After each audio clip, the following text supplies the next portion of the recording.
할렐루야. 네, 오늘도 금요기도에 나오신 성도님들을 환영합니다.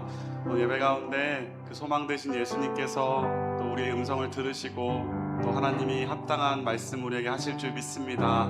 그 하시는 하나님의 일들을 신뢰하시면서 예수님만이 나의 힘이요 소망입니다. 함께 고백하시며 오늘 기도회 시작했으면 좋겠습니다. 찬양합시다.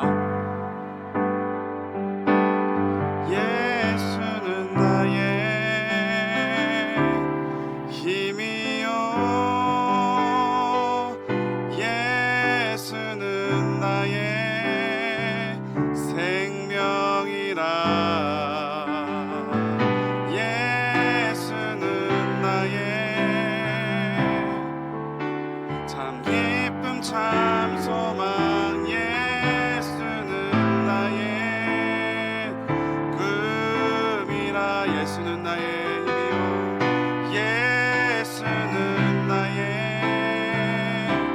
힘이요 예수는 나의 생명이라 예수는 나의 참 기쁨 참 소망 예수는 나의 우리 한 번 더 고백합시다. 예수님이 나의 힘 되십니다. 예수는 나의 힘이요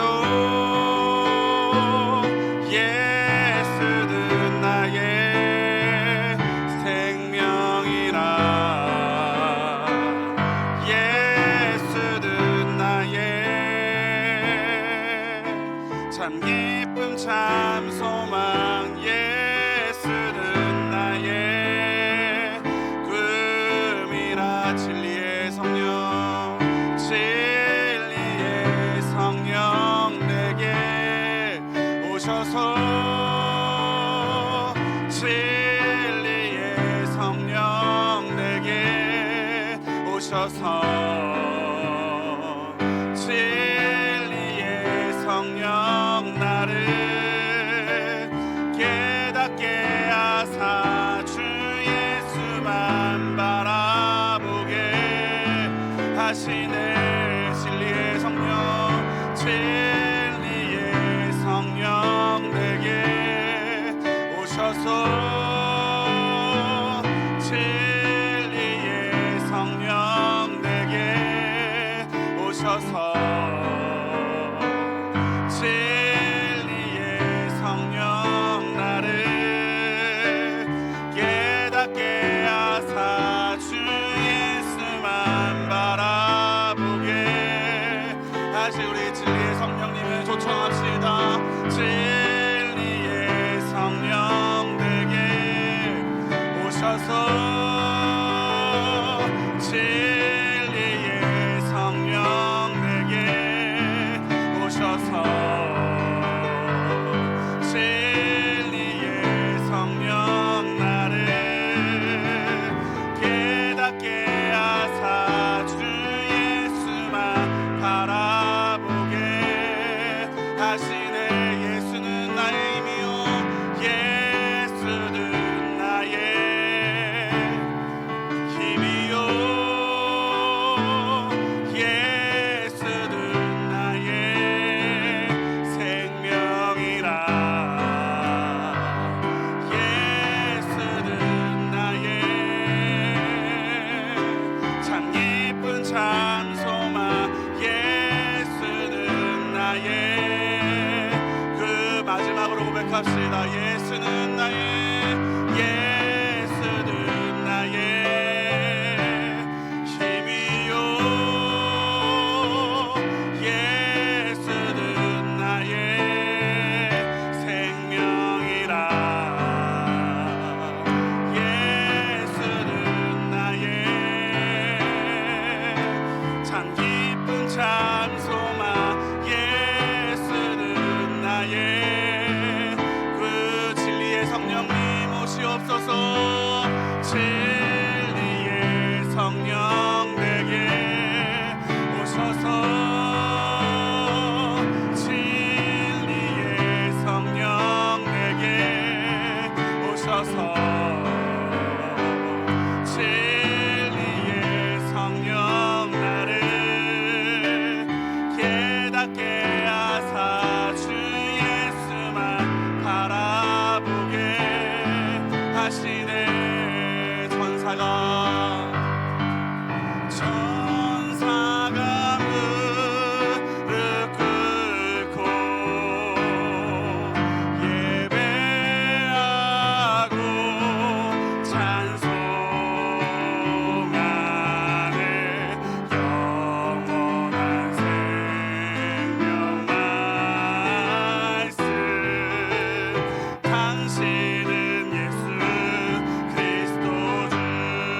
호산나 다윗의 호산나 다윗의 자손께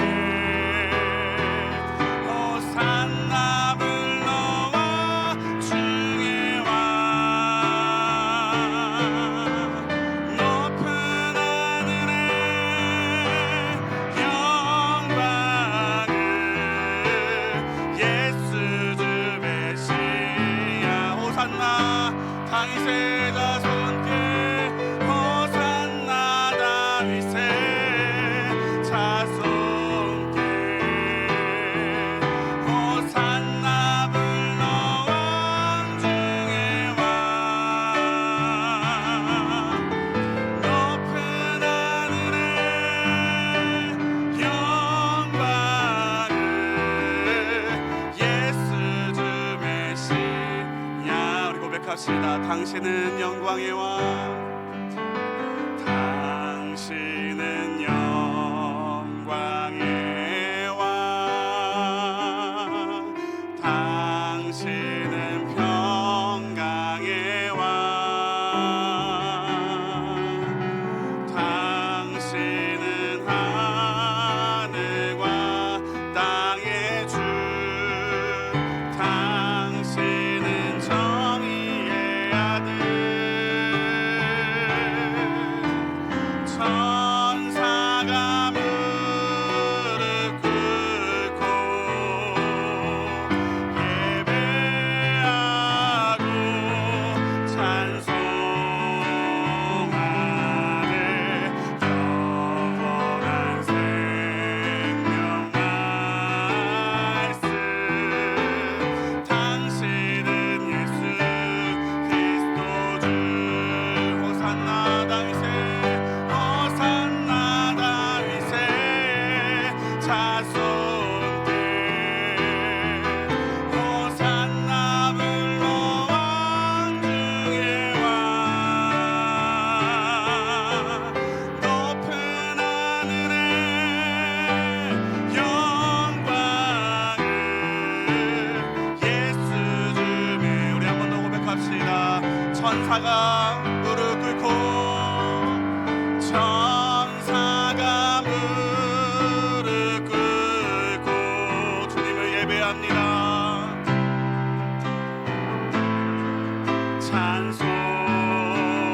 찬송하네 영원한 생명 말씀 당신은 예수 그리스도 주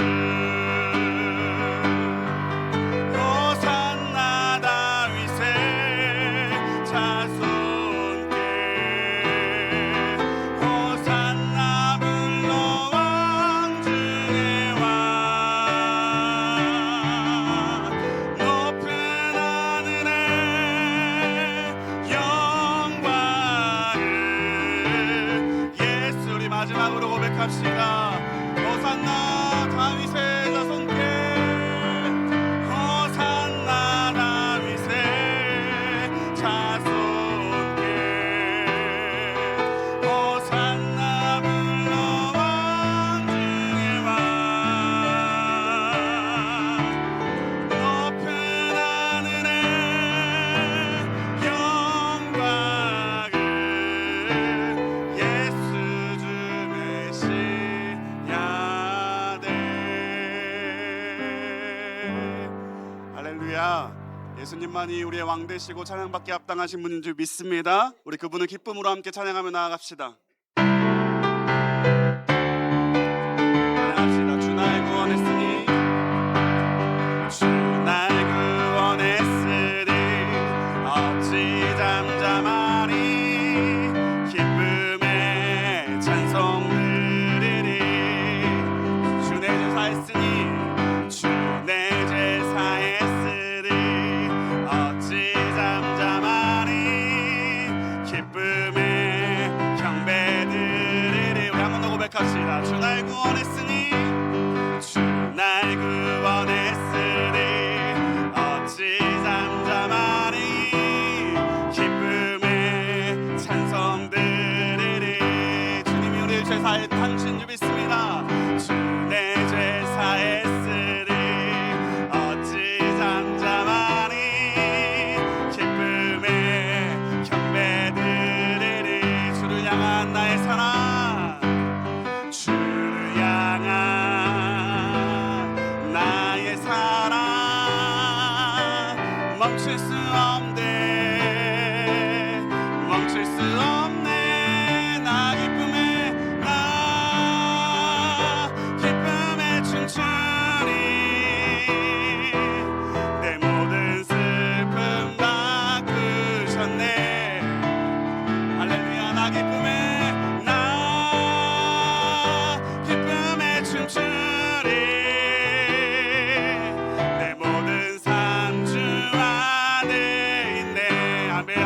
고백합니다. 주 날 구원, 주 날 구원했으니 어찌 잠잠하리.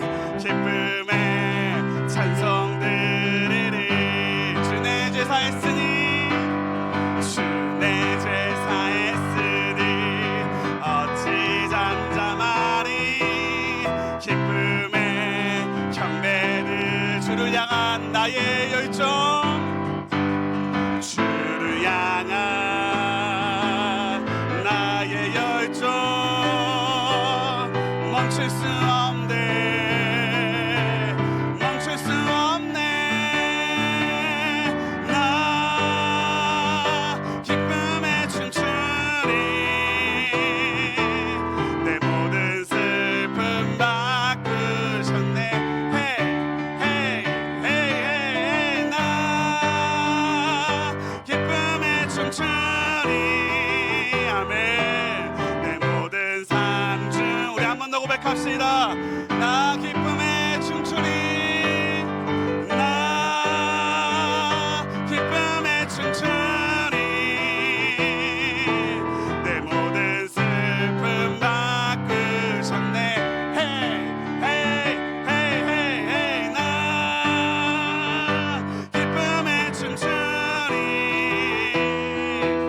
내 모든 삶 중, 우리 고백합니다. 천국은 마치, 천국은 마치 밭에 간 주인 보아 땅속에 묻힌 아무도 모르는 보석. 천국은 마치 밭에 간 주인 보아 땅속에 묻힌 아무도 모르는 보석. 이 안에 그 보석 발견한 사람은, 그 보석 발견한 사람은 기뻐 뛰며 집에 돌아가. 집 팔고 땅 팔고 냉장고 팔아 기어이 그 밭을 사고 말 거야. 천국은 마치, 천국은 마치 밭에 간 주인 보아 땅속에 묻힌 아무도 모르는 보석. 천국은 마치 밭에 간 주인 보아 땅속에 묻힌 아무도. 우리 한 번 더 고백할까요? 그 보석 발견한 사람은, 그 보석 발견한 사람은 기뻐 뛰며 집에 돌아가. 집 팔고 땅 팔고 냉장고 팔아 기어이 그 밭을 사고 말 거야.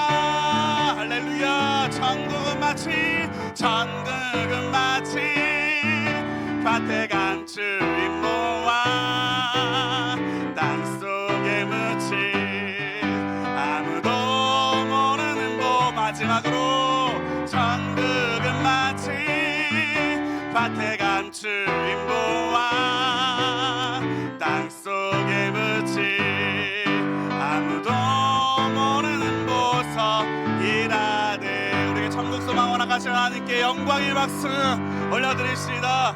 할렐루야.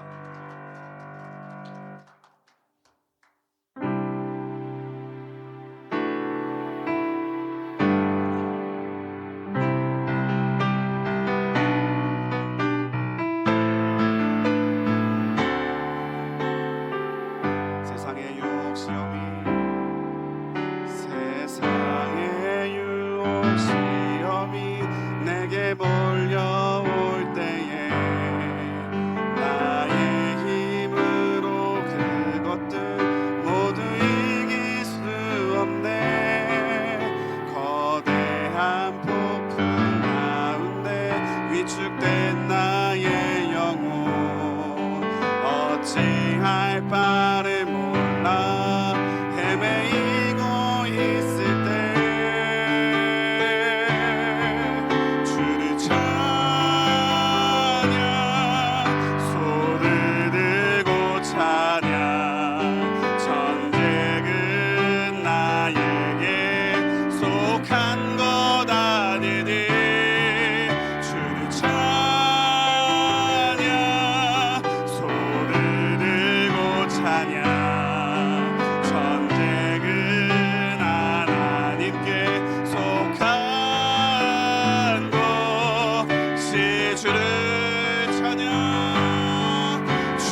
찬양 손을 들고 찬양 전쟁은 나에게 속한 것 아니니 주를 찬양 손을 들고 찬양 전쟁은 하나님께 속한 것이니 거짓과 속임수로 가득 찬 세상에서 어디로 갈지 몰라 머뭇거리고 있네. 공중의 권세 잡은 자 지금도 우리들을 실패와 절망으로 넘어뜨리려 하네. 주님을 찬양 주를 찬양 손을 들고 찬양 전쟁은 나에게 속한 것 아니니 주를 찬양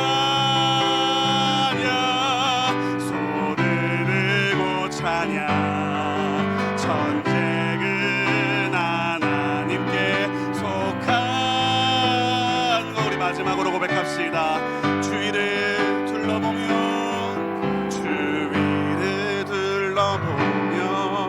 아무도 없는 듯 믿음의 눈을 들면 보이는 분 계시네. 지금도 내 안에서 역사하고 계시는 사망과 어둠의 권세 물리치신 예수님 주를 찬양 손을 들고 찬양 전쟁은 나에게 속한 것 아니니 주를 찬양 손을 들고 찬양 전쟁은 하나님께 속한. 우리 마지막으로 고백합시다. 주님을 찬양 주를 찬양 손을 들고 찬양 전쟁은 나에게 속한 것 아니니 주를 찬양 손을 들고 찬양 전쟁은 하나님께 속한 것이니.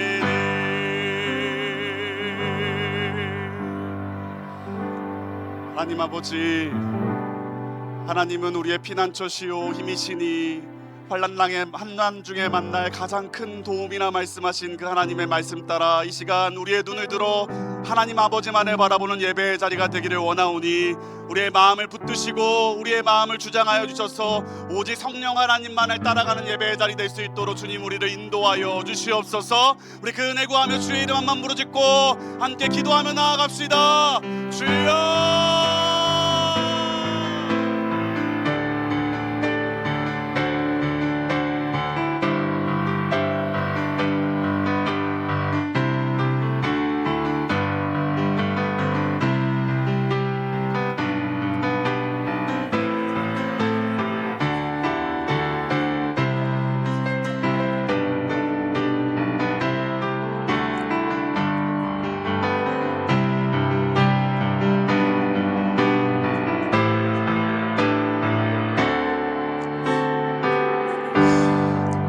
살아계신 하나님 아버지, 우리 가운데 복된 날 허락하여 주시고 이날에 함께 모여서 우리가 주님 앞에 찬양하고 기도하고 간구하게 하여 주신 은혜를 감사합니다. 하나님, 5월의 화창한 이날에 우리로 하여금 기도의 자리로 불러주신 하나님 은혜 감사드리며 오늘 우리가 말씀을 붙잡고 말씀을 의지해서 기도함으로 또한 주 앞에 간구하고 아뢰기 원하오니 우리의 기도를 주님께서 기뻐 받아주시기를 간절히 바라고 소망합니다. 우리가 간구하고 기도할 때에 때로는 우리가 주님 주님을 변화시키려 하는 듯한 모습이 있지만 이 기도를 통해서 우리가 변화되어지고 내 자신이 변화되어지는 하나님의 놀라운 은혜와 기적이 있게 하여 주시옵소서. 하나님의 귀한 은혜 감사드리며 예수님의 이름으로 기도드렸습니다. 아멘. 오늘 하나님께서 우리에게 주신 말씀은 창세기 21장 8절부터 우리 21절까지의 말씀입니다. 창세기 21장 8절부터 21절까지의 말씀입니다. 우리 말씀을 다 찾으신 줄 알고 같이 한 목소리로 읽도록 하겠습니다. 아이가 자라매 젖을 떼고 이삭이 젖을 떼는 날에 아브라함이 큰 잔치를 베풀었더라. 사라가 본즉 아브라함의 아들 예굽 여인 하갈의 아들이 이삭을 놀리는지라. 그가 아브라함에게 이르되 이 여종과 그 아들을 내쫓으라. 이 종의 아들은 내 아들 이삭과 함께 기업을 얻지 못하리라 하므로 아브라함이 그의 아들로 말미암아 그 일이 매우 근심이 되었더니 하나님이 아브라함에게 이르시되 내 아이나 내 여종으로 말미암아 근심하지 말고 사라가 내게 이른 말을 다 들으라. 이삭에게서 나는 자라야 내 씨라 부를 것임이니라. 그러나 여종의 아들도 내 씨니 내가 그로 한 민족을 이루게 하리라 하신지라. 아브라함이 아침에 일찍이 일어나 떡과 물 한 가죽 부대를 가져다가 하갈의 어깨에 메워주고 그 아이를 데리고 가게 하니 하갈이 나가서 브엘세바 광야에서 방황하더니 가죽 부대에 물이 떨어진지라. 그 자식을 관목 덤불 아래에 두고 이르되 아이가 죽는 것을 참아 보지 못하겠다 하고 화살 한바탕 거리 떨어져 마주 앉아 바라보며 소리내어 우니 하나님이 그 어린아이의 소리를 들으셨으므로 하나님의 사자가 하늘에서부터 하갈을 불러 이르시되 하갈아 무슨 일이냐 두려워하지 말라. 하나님이 저기 있는 아이의 소리를 들으셨나니 일어나 아이를 일으켜 내 손으로 붙들라. 그가 큰 민족을 이루게 하리라 하시니라. 하나님이 하갈의 눈을 밝히셨으므로 샘물을 보고 가서 가죽 부대에 물을 채우다가 그 아이에게 마시게 하였더라. 하나님이 그 아이와 함께 계심에 그가 장성하여 광야에서 거주하며 활 쏘는 자가 되었더니 그가 바란 광야에 거주할 때에 그의 어머니가 그를 위하여 애굽 땅에서 아내를 얻어 주었더라. 아멘. 네, 우리 하나님의 은혜와 평강이 우리 어버이날을 맞이해서 우리 기도의 자리에 오신 모든 성도님들을 주님의 이름으로 환영하고 축복합니다. 네, 오늘 제가 좀 교회 좀 일찍 왔었습니다. 저희 강북중앙교회가 굉장히 섬 같은 지역이죠. 그래서 여러분들 잘 느끼신지 모르겠지만 제가 오늘도 그 섬 같다고 느낀 거를 밥을 먹으러 가는데 밥집이 없었어요. 그래서 제가 계속적으로 이제 돌다가 어디로 갈까 하다가 저 녹천역을 건너서 쭉 가다 보면 여러분 식당이 하나 나옵니다. 혹시 알고 계십니까? 예, 기사 식당이 나와요. 기사 식당이. 예, 근데 기사가 없습니다. 그래서 기사가 없는 기사 식당으로 제가 오늘 처음 가봐서 깜짝 놀랐어요. 그래서 기사가도 아무도 없고 손님도 많이 없는 곳에서 제가 오늘 밥을 먹었는데 제가 오늘 밥을 먹으러 가다 보니까 오늘 이렇게 어버이날 맞이해서 이 카네이션을 이게 좀 끼고 가시는 분들을 많이 보게 되었습니다. 오늘은 말 그대로 어버이날입니다. 우리 5월은 여러분도 잘 아시는 것처럼 가정의 달이죠. 가정의 달에는 5월 5일 어린이날도 있고요. 그리고 오늘 어버이날도 있고 또 성녀의 날도 있습니다. 어떻게 보면은 우리 인생의 자라가는 시기를 표현하는 날들이 5월에 유독 참으로 많습니다. 그래서 그 가정의 달이라는 표현을 가정에서 자신이 처한 위치에 정체성을 다시금 돌아보게 하는 기간이라고 붙여도 될 만큼 5월은 우리가 누구냐 어떤 위치냐에 따라서 그것을 기념하고 축복하는 날입니다. 이 모든 것들 우리가 이렇게 기념하는 날이 많은 이때에 저는 이것이 우리가 현재에 처해 있는 현재의 위치에 있는 정체성을 다시금 뒤돌아보게 하는 저는 계기가 된다고 생각합니다. 그래서 5월 우리가 가정의 달을 맞이하고 오늘 특별히 또 어버이날을 맞이하면서 그렇다면 우리 하나님께서 우리에게 주신 위치와 정체성 속에서 우리는 어떻게 살아가야 될지 또 어떤 삶의 자세로 어떤 마음가짐으로 또 어떻게 기도해야 될지를 오늘 본문을 통해서 함께 보고자 합니다. 우리 오늘 8절 말씀에 보면요 이런 말씀이 나옵니다. 아이가 자라매 젖을 떼고 이삭이 젖을 떼는 날에 아브라함이 큰 잔치를 베풀었더라. 아브라함이 살던 당시 근동 지방에는 만 2, 3세경에 젖을 뗐습니다. 그리고 의술이 발달하지 않은 고대 사회 속에서 아이가 3살까지 건강하게 자라면요, 젖을 뗀 것에 대한 큰 기쁨을 가지고 잔치를 열어주었습니다. 그만큼 많은 영아들이 3살 이전에는 죽음을 맞이하게 되었다는 뜻입니다. 하나님의 약속으로 태어난 이삭도요, 특별히 하나님의 약속으로 태어난 아들이니까 얼마나 기뻤겠습니까? 이 젖을 떼는 날, 바로 아브라함도 함께 이 젖을 떼임을 기뻐하고 축하해 주는 날을 가졌습니다. 또한 이 하나님의 언약에 의해서 태어난 바로 장자라는 것을 더욱더 굳건히 하기 위해서 풍습에 따라서 초청하여서 많은 큰 잔치를 베푸는 기쁘고 복된 날이었습니다.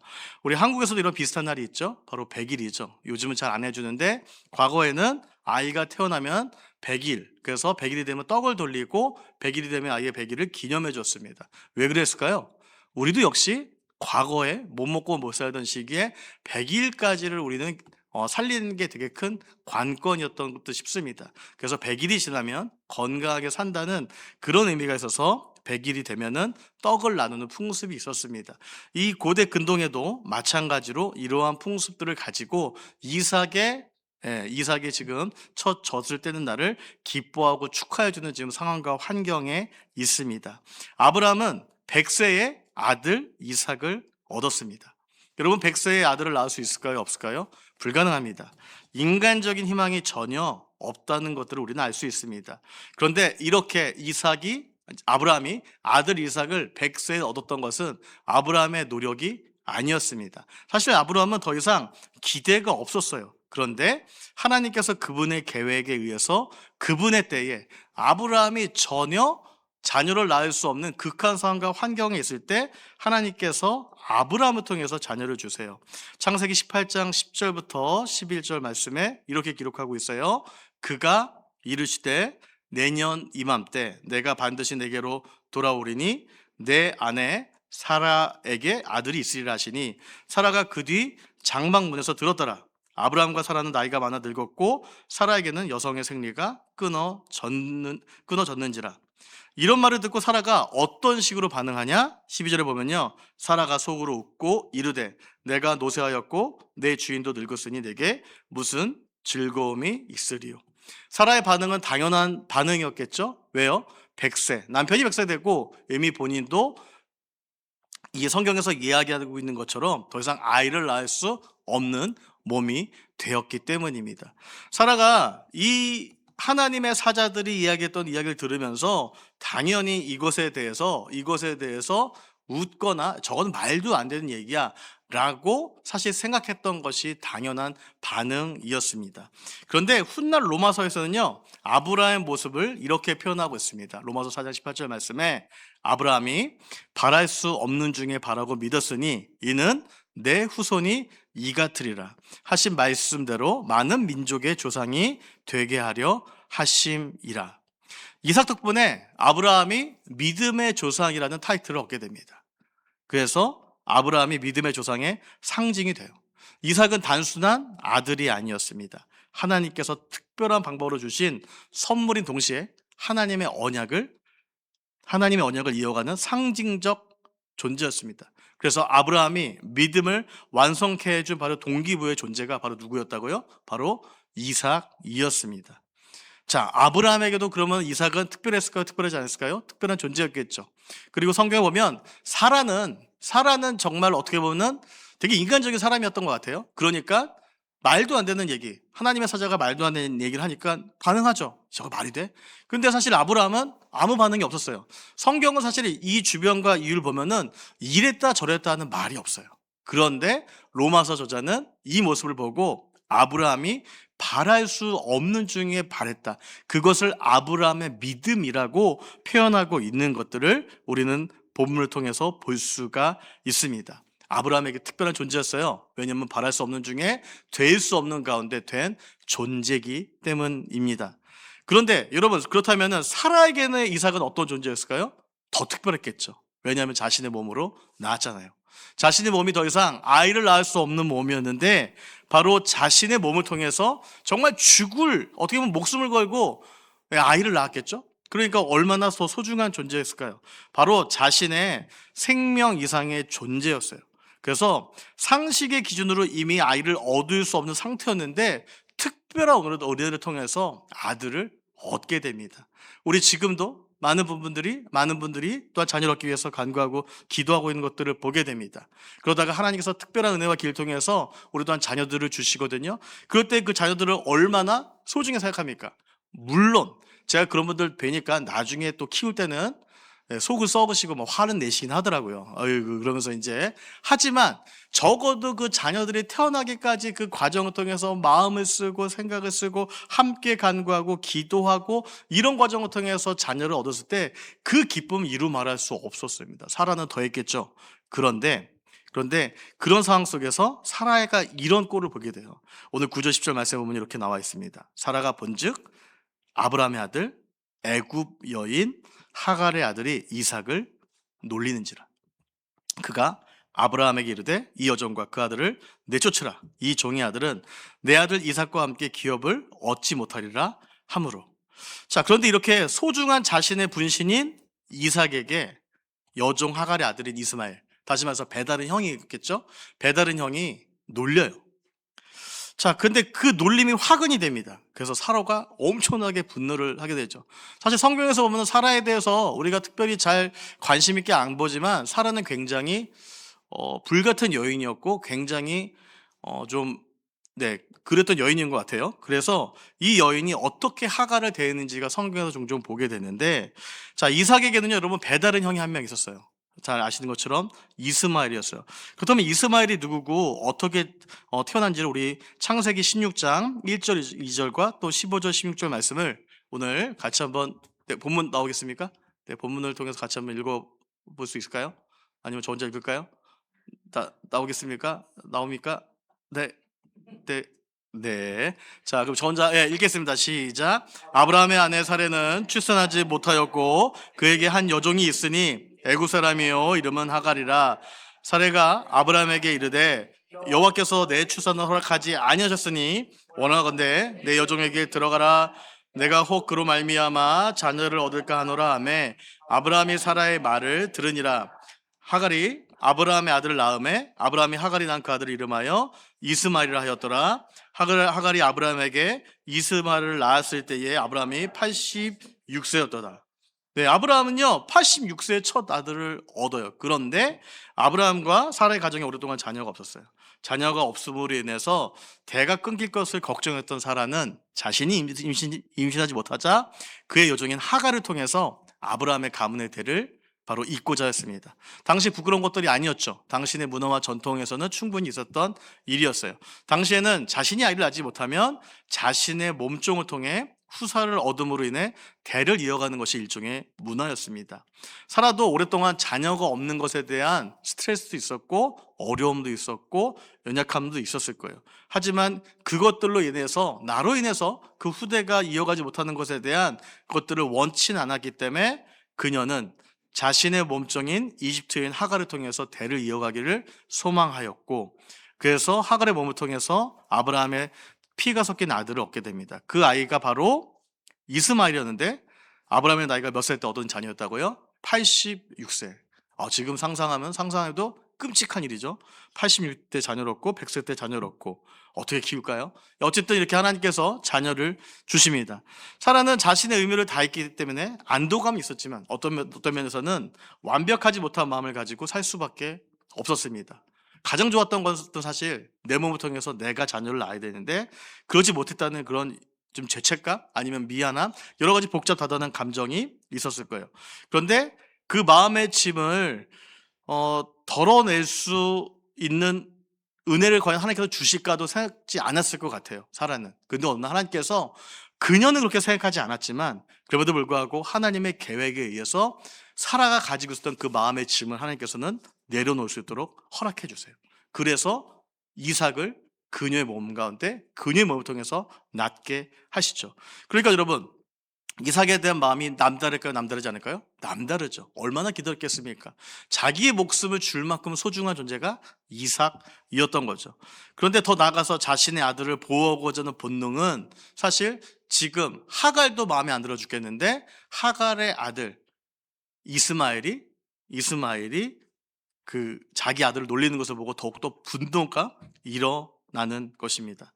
자, 사라의 요구를 받았던 아브라함은 어땠을까요? 아내를 하지만 이스마엘도 자신의 아들이었기 때문에 설득 결정하지 못하죠. 그런데 그런 고민이 있을 때 하나님이 아브라함의 마음을 시원케 해주는 결정을 해주시거든요. 우리 오늘 읽었던 본문 중에서 우리 11절 13절 말씀을 한번 보도록 하겠습니다. 11절 13절 말씀 한번 읽도록 하겠습니다. 아브라함이 그의 아들로 말미암아 그 일이 매우 근심이 되었더니 하나님이 아브라함에게 이르시되 내 아이나 내 여종으로 말미암아 근심하지 말고 사라가 내게 이른 말을 다 들으라. 이삭에게서 나는 자라야 넷이라 부를 것임이니라. 그러나 여종의 아들도 넷이니 내가 그로 한 민족을 이루게 하리라 하신지라. 네, 아브라함은 굉장히 어떻게 보면 착한 사람이었습니다. 아브라함은 고민도 많았고 굉장히 이런 문제에 있어서 어떻게 보면 우유부단할 수 있는 사람이었지만 하지만 그는 바로 결정을 내리게 되면 바로 행동하는 사람이었어요. 그래서 아브라함이 고민했어요. 거기까지 인간적 고민이었는데 하나님께서 그에게 확신을 주니까 확신을 받는 그 순간 바로 결단을 내리죠. 그래서 아브라함이 아침에 일찍 일어나 떡과 물 한 가죽 부대를 가져다가 하갈의 어깨에 메어주고 그 아이를 데리고 가게 하니, 아브라함은 결정을 내리기 전까지 신중한 사람이었지만 되게 신속하게 결정을 해요. 오늘 지금 여기까지 읽은 사람들 중에 여러분 3명의 인물이 등장하거든요. 누가 등장할까요? 아브라함이 있었고 사라가 있었고 이스마엘이 있었습니다. 이 사람들은요, 어떻게 보면 여기까지 오기까지 가정의 문제인 것 같지만 저는 오늘 여기를 통해서 각자 하나님께서 맡겨주신 역할들을 어떻게 충실히 소화해내고 있는 것들을 저는 보고 싶습니다. 자, 여기서 등장하는 모든 인물들 다 자신의 역할을 충실하게 해내고 있습니다. 우리 먼저 사라를 볼까요? 사라가 여러분 되게 이기적으로 보이시나요 혹시? 사라가 되게 정없는 사람으로 보이십니까? 아니에요. 사라는요, 하나밖에 없는 소중한 아들, 모성을 가진 엄마로서의 역할을 사실 소화해내고 있는 거예요. 왜냐하면 어렵게 얻었잖아요. 15세 소년, 자신의 몸으로 낳은 아들인, 물론 나의 남편이 여종을 통해서 낳은 아들이지만 가족이라고 생각했겠지만은, 하지만 여종의 아들이 더 소중했을까요? 내 아들이 더 소중할까요? 내 아들이 더 소중하죠. 그게 당연하죠. 그 사라는 자신의 모성을 가지고 아들을 보호하고 있는 거예요. 엄마로서의 역할을 하고 있는 겁니다. 그러니까 그녀가 그렇게 계속적으로 보고 있었는데 자신의 아들이 놀림받는 것들을 더 이상 그녀는 용납할 수 없었던 거죠. 때로는 저도 처음에 이 말씀을 보면서 사라가 좀 너무하지 않나라고 생각하지만, 다른 관점으로 본다면 사라는 자신이 엄마로서의 역할을 충분히 충실히 최대한 열심으로 그 역할을 감당하고 있는 것들을 보게 됩니다. 여러분, 이스마엘은 어떻습니까? 이스마엘은 몇 살이었을까요? 15세 소년이었습니다. 자, 15세 소년, 지금 중학교 2학년, 우리 구승원 15세죠. 저희 아들 15세입니다. 15세 특징은 어떤 특징일까요? 여러분? 15세 이제 기억이 잘 안 나시겠지만 요즘 저희 아들을 봅니다. 저희 아들이 이제 보면서, 제가 이제 이번 주에 저희 아들을 혼낼 때 보니까 제가 여기 있고 우리 아내가 여기 있으면 이제 자기 가운데 있잖아요. 아내를 볼 때는 막 이렇게 하다가 저를 보면서 온화하게 얘기하고 이렇게 하고, 엄마가 얘기하면 저희 아들 뭐 이렇게 하면서 이제 얘기하죠. 15세 질풍노도의 시기죠. 청소년이죠. 사실 다이너마이트 같은 존재예요. 여러분, 그런 존재가 1살짜리 자기 동생 보면서 놀리지 않았을까요? 놀릴 수 있죠. 이스마엘도 어떻게 보면 정상적인 청소년이었어요. 청소년으로서 그렇게 얘기할 수 있잖아요. 네, 이스마엘도 역시 자신의 역할에 충실했던 사람이었습니다. 그럼 아브라함은 어땠을까요? 아브라함은 족장이었고 가장의 리더였고 그리고 그는 한 가정을 책임지는 가장이었어요. 그런 그에게 주어진 것들을 했을 때에 그는 특별히 아내 사례의 말을 듣고 바로 결정하지 않죠. 때로는 이스마엘도 아들이고 이삭도 아들이니까 그 고민 가운데 있습니다. 그런데 그가 결정할 때 어떤 것을 보고 결정했다고요? 하나님께서 그에게 확신을 주었을 때 그는 결정을 하게 되는 것을 보게 됩니다. 여기에서 보이는 3명의 인물들을 통해서 제가 보고 싶은 것은 각자가 각자의 역할에 충실하다라는 거예요. 사라는 열국의 어머니로서, 이삭의 어머니로서의 역할에 충실했고요. 이스마엘은 청소년으로서 자신의 역할들, 아브라함은 아브라함으로서의 자신의 역할들을 충실했던 것들을 보게 됩니다. 저는 최근에 그 이혼 이기능 갖는 가정들을 위한 프로그램들, 여러분도 즐겨보시죠? 네, 밤에 잠자는 시간 좀 더 늦춰가면서 보시고 즐겨보시면서 하실 거예요. 그런 것들을 보면서 저도 가끔 보는데, 자주 보지 않고 가끔 보는데, 볼 때마다 가끔 놀랄 때가 있어요. 아니, 어떻게 저렇게 저런 걸 다 TV에서 다 보여줄 수 있지? 때로는 상식 이하의 모습들이 많이 등장하게 방송을 보면서 많이 놀랍니다. 그런데 여러분, 대부분의 가정의 위기를 보면서 제가 보면서 느꼈던 것은 어떤 부분들이냐면, 가정에 여러분 위기가 있을까요, 없을까요? 위기가 있죠. 여기 이제 부부가 오늘 같이 오신 분도 있는데, 여러분 대부분 사랑해서 결혼했겠죠? 엄마가 점주 줘서 이 남편하고 결혼해라, 아빠가 해서 이 사람하고 결혼해라고 해서 하신 분들은 거의 없을 거예요. 그래도 그 순간에 내가 뭔가에 미쳐가지고 내가 내 남편을 선택했고 내 아내를 선택했을 거예요. 물론 그것이 이제 하나님께서 우리를 만나게 해주셨겠지만, 물론 정신 차리고 보니까 되게 후회는 되지만, 그런데도 불구하고 어떻게 했습니까? 그때만큼이라도 하나님께서 콩깍지를 씌워주게 했기 때문에 하나님께서 만나게 해주셨죠. 근데 사실은 여러분도 그러겠지만, 요즘 이제 뭐 자녀들이나 많은 주변에 결혼하는 모습을 보게 되지만, 결혼 전까지 싱글로 있을 때는 사실은 다 다르잖아요. 근데 부부가 된 이후부터 여러분들 부부를 경험하시면서 어떤 생각이 들으셨습니까? 새로운 세계가 펼쳐지잖아요. 이전에 상상도 할 수 없었고 알 수도 없는 세계를 펼쳐지게 됩니다. 그럴 때 가장 우리를 붙잡아 주는 게 뭐예요? 아내라는 역할이고 남편이라는 역할이에요. 그리고 부부라는 역할이에요. 그것이 그 단어가 아무것도 아닌 단어 같지만, 그 단어가 주는 무게감 속에서 그 단어 속에서 그 단어가 우리의 부르심임을 믿고, 남편은 남편으로서, 아내는 아내로서, 부부는 부부로서의 역할을 감당해야 되죠. 그런데 대부분 그런 프로그램에 나오는 분들 보면은 어떤 느낌이 드냐면, 남편인데 남편 같지 않습니다. 아내간데 아내 같지 않아요. 부부인데 부부 같지 않다는 거죠.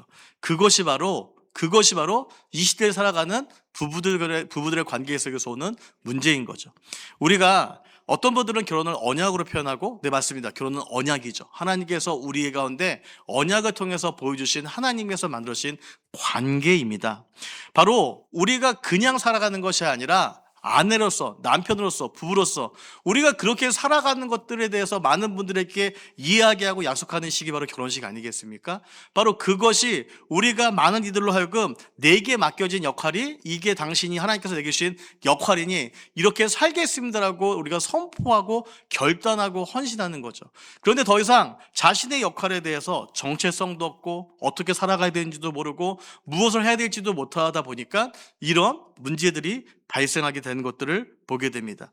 오늘 여러분들은 이 자리 가운데 부모로서 역할을 하시는 분도 계실 거고, 자녀로서 역할을 하시는 분도 계실 거고, 청년의 시대를 걸어가신 분도 계실 거고, 중년의 시대, 장년의 시대, 노년의 시대를 걸어가시는 분들도 계실 겁니다. 내가 당연하게 이 자리에 온 것 같지만 당연한 게 아니죠. 여러분들이 지금 이 시대의 이 역할도 각자가 하나님께서 부르신 부르심이라는 것입니다. 여러분들 노년이세요? 중년이세요? 그러면 우리는 어른으로서 살아가야 될 책임과 부르심이 있는 것이죠. 그러면 어른으로서 살아간다는 것은 과연 어떤 의미일까요? 그것 앞에서 우리는 또 한번 고민하고, 하나님, 어른으로서 살아간다는 것은 무엇입니까? 라고 우리는 되짚어 볼 필요가 있죠. 청년의 시대에 살아가는 많은 청년들은, 그렇다면 내가 젊고 청년이기 때문에 그냥 살아가도 된다는 것일까요? 그렇지 않죠. 청년은 청년으로서의 역할과 부르심이 있는 것이죠. 하나님께서는 오늘 우리가 그냥 사는 것 같지만, 오늘 이 자리에 있는 모든 분들 한 분 한 분에게 나이에 맞춰서, 상황에 맞춰서, 시기에 맞춰서 각자를 부르고 계시다는 것입니다. 때로는 그 역할이 여러분 너무 지쳐요. 힘들죠. 때로는 자녀의 역할 포기하고 싶어요. 남편의 역할, 아내의 역할 버리고 싶어요. 그런데 여러분, 하나님께서는 우리가 그 자리에서 그 역할을 감당하기 원하신다는 것입니다. 때로는 사례가 너무 강한 것 같아. 사라가 너무한 것 같아. 이스마엘은 걔는 왜 그렇게 해서 자기네 다른 엄마한테 왜 이렇게 혼나? 아브라함은 왜 이렇게 저런 모습이야? 라고 얘기할지 모르겠지만, 적어도 이들이 각자의 맡은 역할에서 충실하게 할 때에 하나님께서 그들을 통해서 하나님의 역사를 이루어 가신 것들을 우리는 볼 수 있다는 것입니다. 여러분, 여러분의 역할이 혹시 지치십니까? 힘드십니까? 하나님께서 여러분들을 이 역할 가운데 부르셨습니다.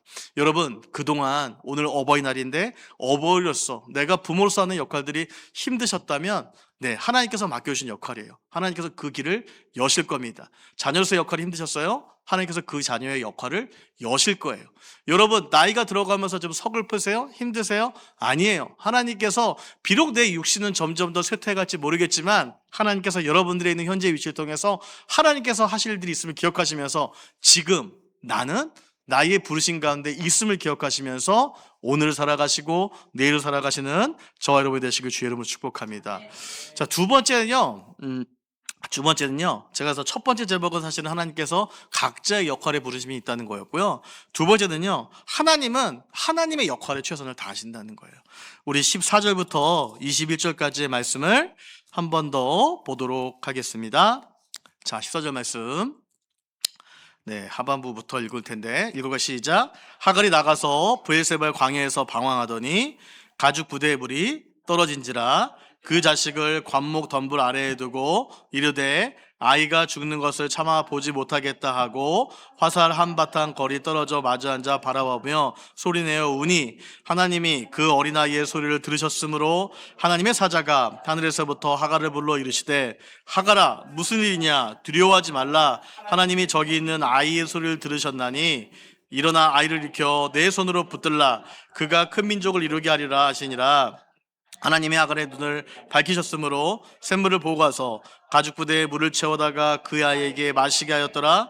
하나님이 그 아이와 함께 계심에 그가 장성하여 광야에서 거주하며 활손자가 되었더니 그가 바란 광야에 거주할 때에 그의 어머니가 그를 위하여 애굽 땅에서 아내를 얻어 주었더라. 아멘. 예, 평안함과 안정 속에 살았던 한 가정이 있었어요. 바로 하란의 가정이었죠. 그런데 이해될 수 없는 상황 속에서 위기를 맞게 되죠. 바로 사라가 나가라 그런 거예요. 사라가 쫓아낸 겁니다. 사라에게 권력이 있었어요. 하갈의 가정의 위기. 사실 하갈은 예상치 못했겠죠. 하갈은 그냥 이제 이삭도 태어났고 자신의 아들도 이제 청소년이니까 이제 나는 이 가정에서 안정적으로 살아갈 거야라고 생각했겠지만은 하갈이 상상할 수 없었던 위기가 이 가정 가운데 생겨납니다. 사실 하갈이 아브라함의 몸종으로 들어가면서부터 사라와의 관계가 좋지 않았어요. 하갈은 사라의 여종으로 있다가 들어갔는데 그들이 어떻게 관계가 안 좋아졌냐면요. 아브라함이 하갈과 동침하였더니 하갈이 임신함에 그가 자신의 임신함을 알고 그의 여주인을 멸시한지라. 여종이었잖아요. 몸종이었잖아요. 근데 그가 망각하죠. 임신한 순간 내가 이제 권력을 차게 됐어. 조선시대 무술이 천민 출신으로 후궁이 되어 장희빈과의 치열한 암투 속에서도 아들을 지켜내고 왕의 자리에 앉힌 인물이 있습니다. 바로 그 인물은 숙빈 최씨예요.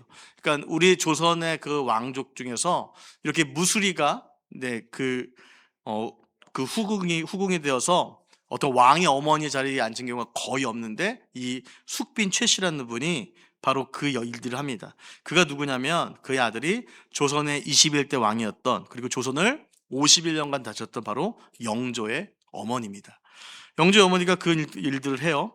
여성은 어머니가 된 순간부터 되게 위대함을 발휘합니다. 어머니로서의 숙명을 가진 순간부터 자녀를 위해서 자신을 변신해가며 자신의 입지를 다져갑니다. 그래서 아들의 교육 환경을 위해 때론 무덤 옆으로 때론 시장 근처로 마지막으로 서당 근처로 이사했다는 맹모 삼천지교라는 고사성어는 어머니들의 교육률을 빗대어 표현한 말이기도 합니다. 이스마엘의 어머니 하갈 또한 여느 어머니처럼 자신의 인생에 주어진 기회를 놓치지 않고자 최선을 다합니다. 근데 그 최선이 불행하게도 자신에게 이 자리를 허락해 줬던 사라에 대한 잘못된 열심으로 가게 되죠. 그게 바로 하갈이 순간의 착각과 오해의 그 행동을 하였고 아들만 임신하면 모든 것이 해결될 줄 알았는데 사실 사라로부터 혹독한 대가를 치릅니다. 그래서 성경에 보니까 사라의 학대를 피해서 도망갔다는 표현이 나와요. 학대를 피해서 도망갔다. 근데 하나님이 이때도 하나님께서 먼저 한번 개입하셔서 이런 일을 하시거든요. 창세기 16장 11절 12절 말씀에 내가 임신하였은즉 아들을 낳으리니 그 이름을 이스마엘이라 하라. 이는 여호와께서 내 여호와께서 내 고통을 들으셨음이니라. 그가 사람 중에 들나귀 같이 되리니 그의 손이 모든 사람을 치겠고 모든 사람의 손이 그를 칠지며 그가 모든 형제와 대항해서 살리라 하니라. 이렇게 학대를 피해 도망간 여인의 삶을 통해서 하나님께서는 그녀에게 다시금 살아갈 이유와 희망을 주세요. 그리고 다시금 하나님께서 뭐라고 얘기하시냐면, 야, 사라한테 돌아가면 돼 라고 이야기를 하세요. 하나님은요, 그녀가 위기에 있을 때, 하갈이 위기에 있을 때, 하갈이 쫓겨나서 바로 그녀가 위기 가운데 있을 때, 학대 가운데 있을 때 그녀를 위로하고 격려하시면서 다시금 그녀를 삶의 현장으로 하나님께서 보내세요. 그리고 15년이 지난 다음에 다시금 비스무리한 위기와 상황을 맞이하게 되죠. 전에는 임신한 상태였어요. 이번에는 혼자가 아닌 청소년의 아들이 있는 상태예요. 그녀는 책임질 아들이 있었고 그 아들을 책임지기 위해서 최선을 다해요. 근데 한 여인 여러분, 광야에서 할 수 있는 일이 많이 있을까요? 많이 없었어요. 그 여인이 최선으로 할 수 있는 것은 아들을 보면서 아들과 함께 우는 것이었습니다. 근데 우는 것만으로도 하나님께서 그들의 소리를 들으세요. 그리고 그들의 인생에 개입하세요. 하갈아, 무슨 일이냐? 두려워하지 말라. 하나님이 저기 있는 아이의 소리를 들으셨나니 일어나 아이를 일으켜 내 손으로 붙들라. 그가 큰 민족을 이루게 하리라 하시니라. 좀 이 두 상황 가운데 하나님 약간 좀 되게 너무해 보이시거든요. 하나님께서 딱 나타나서 모든 것을 확 바꿔주시고 하나님께서 착착착 이렇게 깔끔하게 인생을 인도하시는 것이 아니라 하나님께서 인생을 어떻게 인도하시냐, 먼저 비전을 주셔요. 힘들어 죽겠는데 먼저 비전을 주시더라는 거예요. 야, 너의 인생과 너의 삶에 주어진 사명이 이거 아니야. 야, 희망을 놓지 마라. 내가 너의 인생을 붙잡을 거야 라고 하나님께서 위로하시죠. 그래서 하나님은요, 하갈이 그 위기의 순간마다 첫 번째로 말씀으로 위로하세요. 그리고 그녀의 눈을 밝히 보이십니다. 그녀의 눈이 밝아지자 여러분, 그녀가 어떤 것들을 보게 돼요? 물을 보게 됩니다. 그리고 그 물을 아들한테 먹이게 됩니다. 그리고 그녀의 가장 소중한 자녀와 함께 광야라는 척박한 땅에서 마지막까지 하나님께서 있게 하세요. 더 이상 하나님이 함께 하시니까 자신의 목숨을 위협했던 광야가 더 이상 내 목숨을 위협하는 위협의 공간이 아니라 아들과 마지막을 보낼 수 있는 공간으로 바뀌게 되는 은혜를 하나님께서는 그녀에게 허락하십니다. 1994년 디즈니에서 제작한 영화 외야의 천사들이라는 영화가 있습니다. 가족 영화인데 꼴찌를 도맡아 하던 야구팀 애너하임 엔젤스의 열렬한 팬인 소년 로저가 가족과 다시 살고 싶다는 소원을 빌면서 팀이 우승하기를 기도해요. 그러니까 기도하니까 하나님께서 그 기도를 들으셔서 어느 팀, 이 팀이 꼴찌인데 항상 볼을 치면 홈런을 못 치는데 홈런이 되게 하고 이 팀이 맨날 공을 못 잡는데 공을 잡게 합니다. 그래서 이 천사들을 통해서 이 팀이 우승하게 되는 영화가 있거든요. 저는 바로 하나님께서 하갈의 인생 가운데 개입하시는 모습들을 보면서 저는 영화의 그 장면이 되게 생각났습니다. 하나님께서는 우리의 가정 속에 있는 위기 속에서도 하나님이 침묵하시고 아무것도 안 하시는 것 같지만 그렇지 않더라는 거예요. 하나님도요, 우리가 하나님께서 부르시는 우리 가운데 받으신 역할이 있었어요. 그 역할을 감당하기 원하세요. 하지만 하나님도 자신이 하셔야 될 자신의 역할을 어딘가에서 충분히 하고 계시다는 것을 오늘 본문을 통해서 우리에게 보여주고 있습니다. 저는 이 말씀들을 볼 때마다 사실 좀 하갈에게 좀 더 적극적이고 더 잘해주시자라는 인간적 마음이 들지만, 하지만 저의 생각과는 달리 하나님은 하나님의 방법과 하나님의 계획과 하나님께서 가장 잘하시는 가장 좋은 방법으로 그들의 인생에 개입하시고 함께 하셔서 하나님은 하나님의 역할을 하시더라는 거예요. 그렇다면 여러분의 인생과 삶 가운데 하나님께서 하나님으로서 역할을 하지 않으시겠습니까?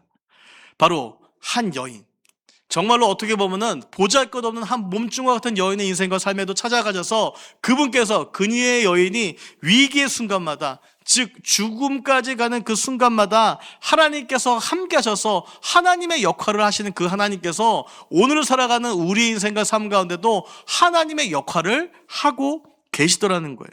여러분, 하나님은 때로는 하나님의 문제 해결과 개입이 우리의 상상과 우리의 생각과 우리의 방법과는 다르다 할지라도 여러분, 우리는 실망할 필요가 없다는 거예요. 여러분, 그래서 하나님께서 당장에 무언가를 크게 막 하갈이 고통스러우니까 사라를 죽게 하시거나 그런 방법이 아니라 계속 그 자리 가운데 고난이 있지만 결국 하나님은 그의 아들 이스마엘에게도 또 축복을 주셔서 여러 민족의 조상이 되게 하겠다고 하신 그 약속을 실제로 이루어 가시는 분이 바로 하나님이시라는 겁니다. 바로 여러분들의 인생과 삶 가운데 하나님께서 그렇게 역사하시고 함께 하시라는 겁니다. 제가 오늘 금요 설교 준비하면서 오늘의 설교 날이 어버이날이라는 것을 제가 확인하고 그때 생각났던 말씀이 사실은 내 부모를 공경하라는 말씀이었습니다. 근데 내 부모를 여러분 공경하기 위해서 필요한 것이 뭘까요? 어떤 것일까요? 그것은 바로 내 부모를 공경하기에 앞서 우리가 먼저 우리에게 걸맞는 역할과 이 사명들을 지혜롭게 감당해야 된다는 것입니다.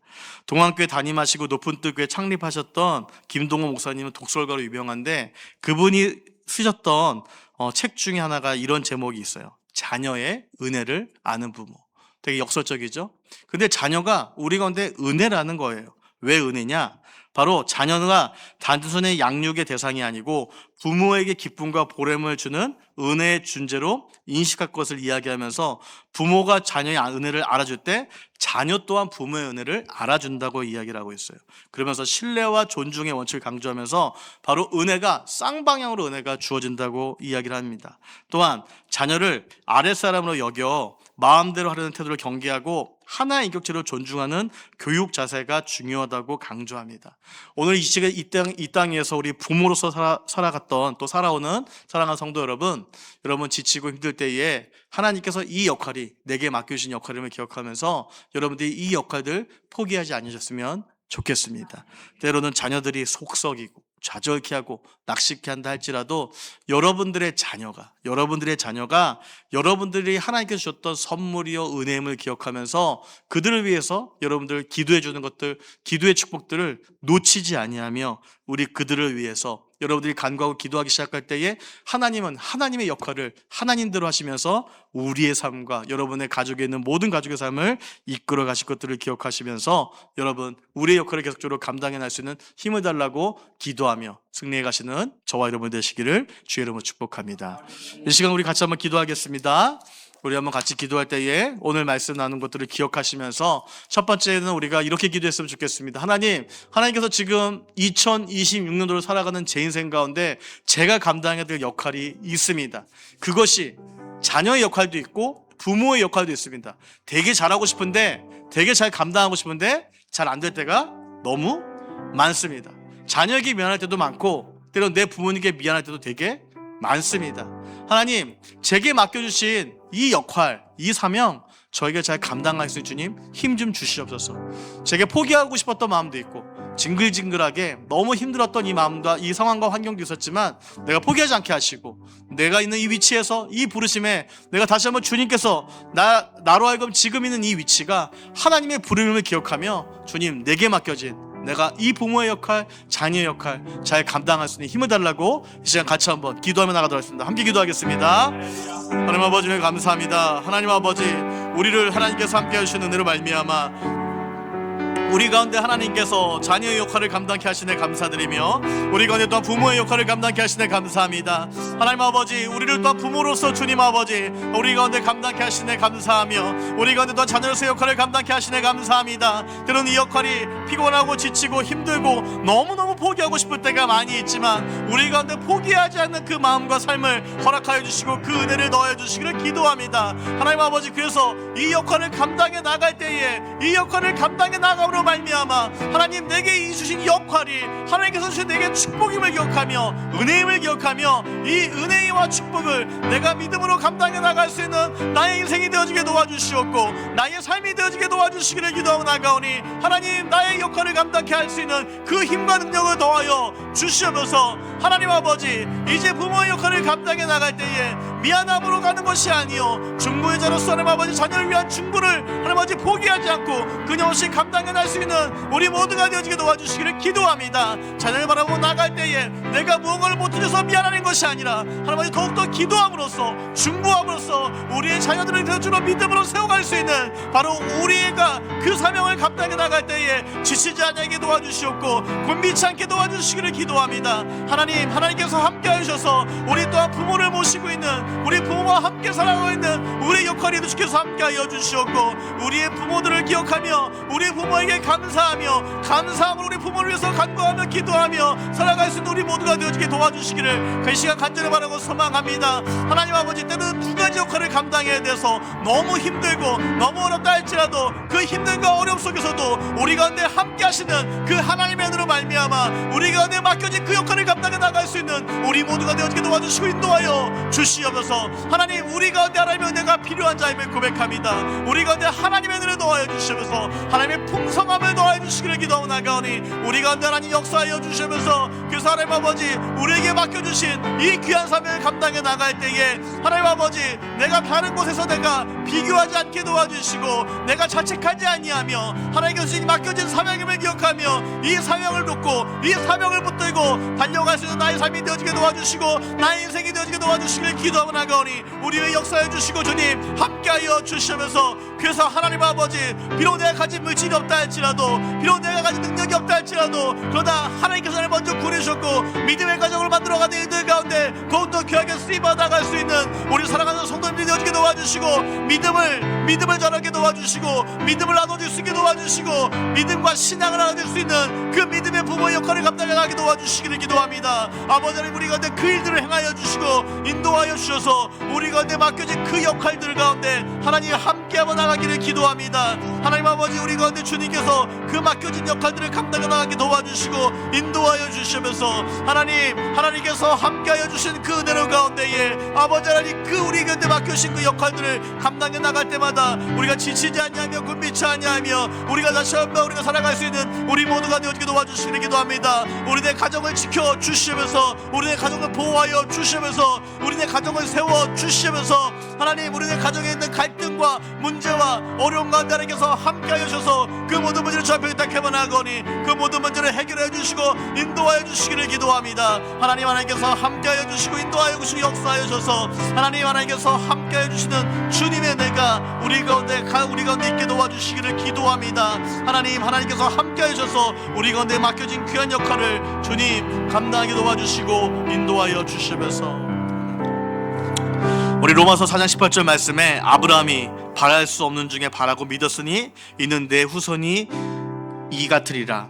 바로 성경은 바로 아브라함에 대해서 믿음의 조상이라고 이야기하면서 바랄 수 없는 중에 바랐다고 성경은 이야기하고 선포하고 있습니다. 비록 육신의 환경은 끊어졌지만 하나님이 임하시면, 하나님이 함께 하신다면 육신의 환경조차도 넘어서는 게 하나님의 역사이고 일들임을 우리는 고백할 수밖에 없습니다. 혹시 여러분의 마음 가운데 여러분이 혹시 포기하고 낙심하여서 하나님께서는 우리 가운데 분명히 약속함으로 바라게 하셨지만 나의 연약한 믿음으로 말미암아 혹시 믿음의 걸음을 걸어가지 못하는 그런 부분들이 있다면 이 시간 우리가 주님 앞에 좀 올려드렸으면 좋겠습니다. 주님, 제게 아브라함 같은 믿음을 더하여 주시면서 하나님, 아브라함 같은 믿음을 가지고 하나님, 이 땅에서의 모든 상식과 모든 기준은 안 된다고 하는 일들 가운데 하나님께서 개입하시고 역사하여 주셔서 주님, 그 바랄 수 없는 중에도 바라며 나갈 수 있는 믿음을 더욱더 굳건히 해달라고 우리 시간 이 기도제목 가지고 같이 한번 기도하며 나가도록 하겠습니다. 하나님 아버지, 시간 기도합니다. 우리 사랑하는 성도들까지도 또 믿음을 굳건하게 하여 주시면서 믿음을 세워주시기를 기도합니다. 바랄 수 없는 중에 바라게 하신 하나님 아버지, 하나님께서 아브라함이 주셨던 그 믿음들을 가지고 믿음의 걸음가는 우리가 되어지게 도와주시고 인도하여 주시면서 하나님 아버지, 때로는 우리가 하나님을 제한하고 있음을 고백합니다. 하나님을 제한하지 않게 도와주시었고 하나님의 말씀 붙잡고 나갈 때에 하나님께서 우리에게 주신 약속의 말씀 믿고 선포하며 나가게 도와주시면서 하나님 아버지, 간구하며 기도하는데 되지 않는 부분들이 있음을 고백합니다. 내가 하나님을 제한하고 있다면 하나님을 제한하지 않게 도와주시면서 우리 가운데 약속하시고 말씀하시는 하나님 아버지, 하나님의 복음을 통하여서 주님의 역사를 통하여서 하나님 아버지, 바랄 수 없는 것도 바라고 나가는 우리의 삶이 되어지게 도와주시면서 육신의 아픔 때문에 고통받고 있고 육신의 아픔 때문에 해결되지 않은 문제들이 있는 자들이 있다면 그 모든 문제가 주님 해결되어지는 은혜와 역사가 있게 도와주시기를 기도합니다. 하나님 아버지, 우리가 바랄 수 없는 중에도 바라게 하여 주시면서 그 부분들이 우리가 바라고 소망하는 하나님 아버지 모든 문제들이 고백하며 나가오니 우리 가정 속에 있는 모든 관계의 문제와 하나님 아버지 내 안에 있는 내 주변에 있는 내 사업 가운데서 내 사회 영역 가운데서 내 관계 영역 가운데서 하나님 아버지 이 좌절로 앞으로서 꺾여버릴 수밖에 없었던 이 모든 문제들이 다시금 주 앞에서 해결되어지며 새롭게 되어진 은혜와 역사가 있게 도와주시기를 기도하고 나가오니 주여 함께하여 주시면서 하나님 기도하고 간구하는 자들을 통하여서 우리가 믿음의 사람으로 더욱더 살게 도와 주시면서 아브라함과 같은 믿음을 우리 사랑하는 모든 성도들에게 도와여 주시면서 아브라함과 같이 믿음으로 믿음의 발걸음을 하게 도와주시고 하나님 아버지 아브라함을 믿음의 조상으로 세우셨던 것처럼 우리 가정과 내가 속한 모든 공동체 가운데 나를 믿음의 조상과 믿음의 사람으로서 먼저 세워주시고 믿음의 발걸음을 내디며 나가는 우리가 되어지게 도와주시기를 기도합니다. 아버지 앞에 올려드리며 나가오니 주여 주께서 함께하여 주시고 인도하여 주시고 역사하여 주셔서 주님 우리 가운데 주님께서 함께하시는 주님의 놀라우신 주의 은혜가 우리 가운데 함께하여 주셔서 주님 아버지 우리가 그 믿음에 늘어들어서 믿음을 감당하고 나갈 수 있는 하나님의 삶들 되어지게 도와주시면서 주님 그래서 우리가 더욱더 너무나도 우리가 이성적이고 이지적으로만 주님을 바라봤던 그 삶에서 더욱더 나가서 우리가 믿음으로써 우리가 한 걸음씩 내디디며 나갈 수 있는 우리 모두가 되어지게 도와주시면서 역사하여 주시면서 주님 도우시면서 하나님 간섭하여 주시면서 하나님께서 함께 하시는 주의 은혜가 우리 위에 임하게 도와주시면서 임하여 주시기를 기도합니다. 아버지 하나님 임하여 주시면서 우리 가운데 역사하여 주셔서 하나님의 역사와 들을 말미암아 주님 아버지 믿음으로 말걸음을 가게 도와주시고 우리 한 영혼들이 하나님을 제한하지 않게 도와주시고 주님을 제한하지 않게 도와주시고 우리의 기도의 지구를 넓혀서 하나님께서 함께하여 주시고 인도하심으로 말미암아 아버지 하나님께서 함께하여 주셔서 우리가 그 믿음의 길을 가게 도와주시기를 기도합니다. 하나님 아버지 다시 한번 믿음의 사람으로서 살게 도와주시고 인도하여 주셔서 하나님 아버지 하나님께서 함께하시는 그 은혜가 나의 삶 가운데 임하게 도와주시고 인도하여 주시고 주님 붙잡아 주시면서 주님 붙잡아 주시면서 우리 시간 마지막으로 우리 같이 기도할 때는요 하나님께서 우리 하갈에게 마지막으로 주셨던 약속이 일어나 아이를 일으켜 내 손으로 붙들라 그가 큰 민족을 이루게 하리라 하시니라며 하나님께서 약속하신 것들을 보게 됩니다. 우리가 시간 같이 기도할 때에 여러분들의 가족의 구성원들을 좀 축복하는 기도를 드렸으면 좋겠습니다. 여러분의 가족을 좀 기억하시면서 주님 내 가정에 있는 모든 가족 구성원들을 통해서 주님 내 주변의 모든 것들이 큰 민족을 이루며 믿음의 민족을 이루며 믿음의 사람들이 내 가족의 주변의 사람들로 말미암아 하나님 아버지 정말로 주님 앞에 돌아오는 은혜와 역사가 하나님 있게 도와달라고 우리가 시간 이 기도 좀 가지고 같이 한번 기도하며 나가도록 하겠습니다. 하나님 아버지 우리가 시간 간절히 기도합니다. 하나님 아버지 우리 가운데 믿음을 더하여 주시면서 우리 가운데 하나님의 권능을 더하여 주시기를 기도합니다. 하나님 우리 가운데 역사해 주시고 인도하신 주님의 은혜로 말미암아 우리 가운데 하나님 아버지 믿음의 가문 일어나는 일과 역사 있게 도와주시고 믿음의 은혜와 믿음의 가문들이 일어나게 도와주시기를 기도합니다. 하나님 아버지 하나님께서